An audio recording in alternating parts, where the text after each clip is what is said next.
Good afternoon, everyone. Good morning, depending on where you're watching. Welcome to this week's edition of the Friday Tactics Board, sponsored by Bazooka Goal. Today we've got I'm going to call him a friend of mine. I'll let him introduce himself, but this is Clayton Palmer from Elite Soccer Skills Programme. Over to you, Clayton, if you want to give us a quick introduction on who you are, what your involvement is in grassroots and football in general. Yeah, nice one, mate.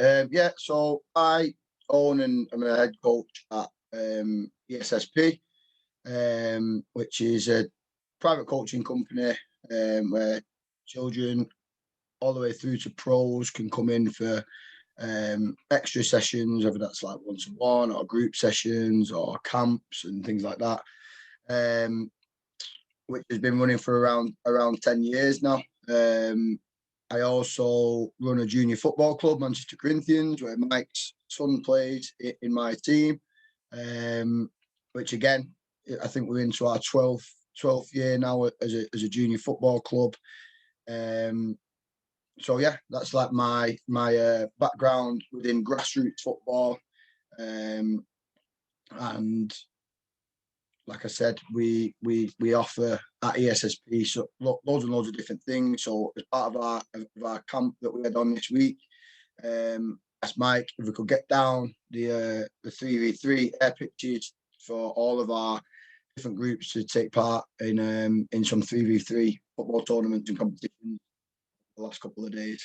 Cool. And like you said there, so obviously, yeah, I've known you then for a number of years now. My lad's played for you for four seasons, I think, something like that. Under 10s, maybe. And it was that when I stopped coaching, I said to Lewis, my son, you can go and play for these number of teams, and it was based on the coach.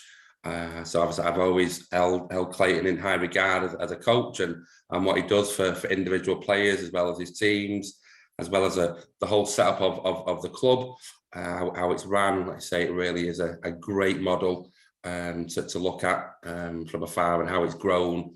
Then with the private stuff at the side of it, again, unless you go, I always see from afar, you always know it's good if people keep going back.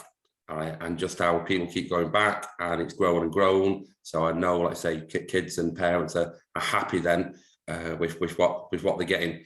Whereas some others, you see them, they're here one week, they're here another week, and somewhere else, it's like, yeah, they're not happy where they are. Whereas I see from afar what they do.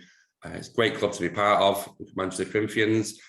Look forward to the end of the season. We've got some big games coming up. Big 2 weeks coming up, mate. Yeah.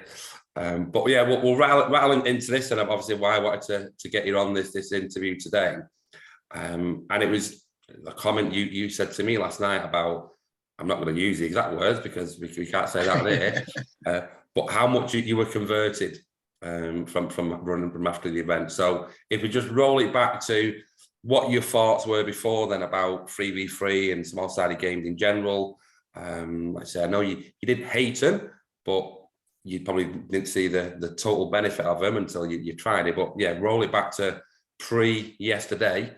What was your thoughts on? I think like your SSGs in the way that we structure our training and at Corinthians as well, obviously with our younger age group, definitely. I always thought it was a massively important part of the way we structure our plan for the year. So we make plans, we work in different cycles, and we make sure that is incorporated in there. With the 3v3, obviously, I've seen Mike do it loads. I know loads of our lads have been down there and played in there. Say our lads that come to ESSP and lads that come to Corinthians as well. And yeah, I don't think so much it wasn't a convert, because, like I said, the small-sided games and the benefits of them are pretty obvious. I think if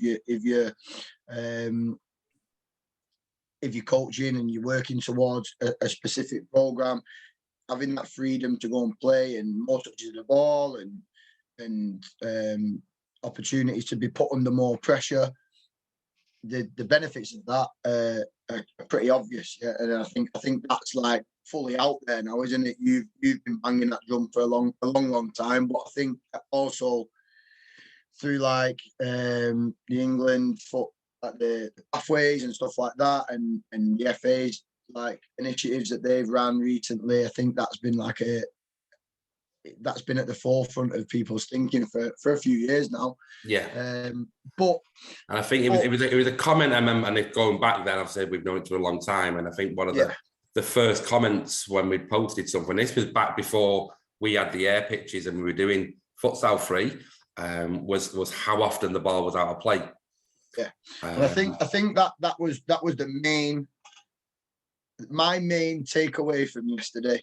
That was the thing that I really loved the most about it. So you've sort of seen when I've coached Lewis and you've been down at sessions, I will literally stand with 7 footballs at the side of me. And if whatever the session is that we're doing, the ball goes dead, I'll just throw the ball straight back on the pitch and say, just play again, doesn't matter where from, doesn't matter the situation, get the ball playing again. And obviously, yesterday, that was just heightened in the fact that I don't know what it was. I didn't know whether I thought it wouldn't quite work and it'd get stuck underneath it, or it'd be bouncing over it all the time, or when it hit it, it'd ping off in the wrong direction, or whatever it was. But yeah, when we was playing, I just, like I said, I loved the intensity of it. I loved the fact that the ball was always live, and that added to the benefits we just said about the small-sided games already, the maximising touches of the ball, being put under pressure. I think when everybody goes into a small-sided game, the first thing kids think is, I can use skills now, which is weird way of doing it, as if they can't do that on a full-size pitch or a 9v9 pitch or a 7-a-side pitch. I think they go into a 3v3 and they think, all right, I'm going to use a trick, I'm going to use a skill, I'm going to try something a bit different, which is great. We want players to be as creative and as much of a decision maker as they can be. Certainly when we're playing with ESSP, obviously, like you said, a lot of our stuff is built around skill and technique and individual stuff. So we try and promote that, like, be a decision maker, be flamboyant, express yourself on a pitch. And thought that yesterday was heightened with the use of the 3v3 pitches, definitely. It was a conversation I had with Lewis and obviously my son, people watching, who plays 3v3 every week. And when he plays it, he's, box of tricks, trying everything all the time. When he plays 11v11 Saturday, Sunday, he doesn't, use it as much. And I asked him the other day, I said, why don't you, try it? I know there's times and places where you want to take the higher risk. But, when you watch him play football, you'd think he's a 1-2 touch player really all the time. He rarely uses it. And that was just his mindset of, well, that's, big football. I thought you was going to hammer me then. Says Clayton said, if you touch that ball more than 4 times, you're in big coming off. No, you're right. You are right, mate, in the fact that Lewis is probably like your perfect example of something like that. In a player that's got like a ridiculous amount of ability on the ball, and you do see that change in his game. And I'm not taking away from the other side of his game, because in an 11-a-side setting or 9-a-side, which we just came out of last year, his passing ability is brilliant. He takes the ball really well under pressure, but you don't see him get on the ball and drive and take people on, or try a trick around in and around the edge of the box to beat. Not that he doesn't do that all the time. You know what I mean? He does do it, but if you ask somebody watching from the outside in, what do you think his best traits are? They'd say his passing ability. They'd say he's touch control when he's receiving the ball and his movement without the ball, sort of thing. Whereas if you watch him in the 3v3 setting, you'd probably say something different. That's obviously naming names which other people won't know, but I saw exactly the same with Nyron yesterday, which opened my eyes a little bit to it. 100%, and Nyron's been doing it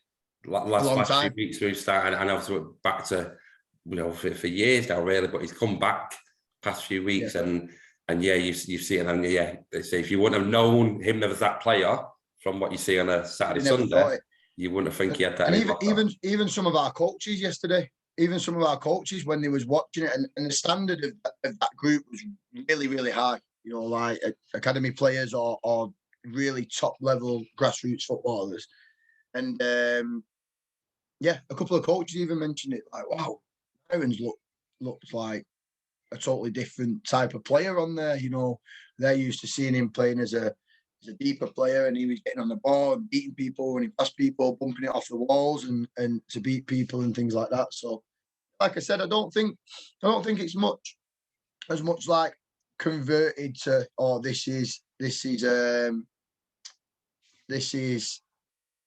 you know what I mean, like something that I thought was rubbish. Yeah, totally. Something I thought was rubbish, but now I'd it's probably really say good. it's more the It's air more pitches like then. opened my eyes to, oh, in fact, it takes what was already good, each small-sided game, and elevates it to an even better standard.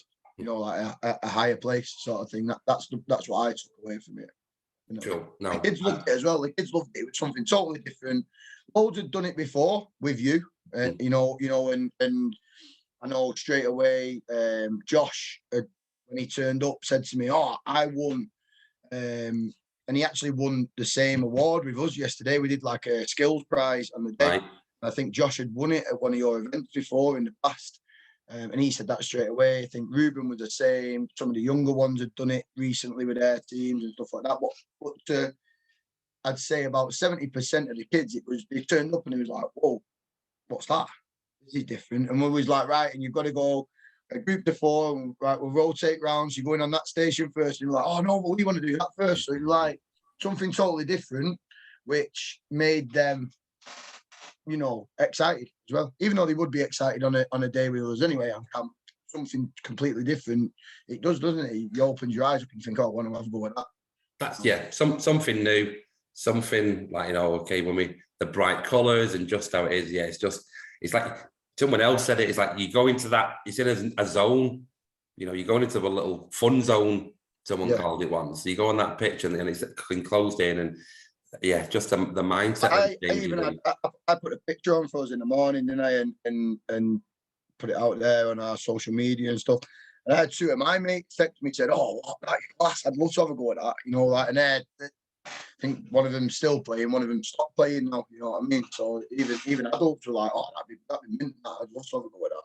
Yeah, no, we've done that before when we've had events on, and you've seen when we've been at pro academies and their first team have been looking over, going, "Can we ever go on that?" Yeah, fancy a go, yeah. But I think, I know it sounds daft. I know that's taking it to an extreme, but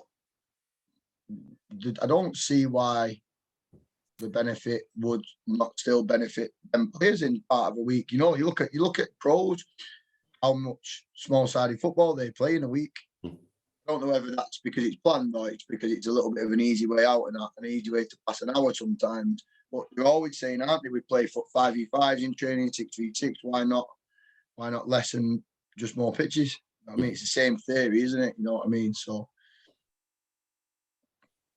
No, they say it's there for everyone. And it's always that. If you love the ball, you'll love 3v3.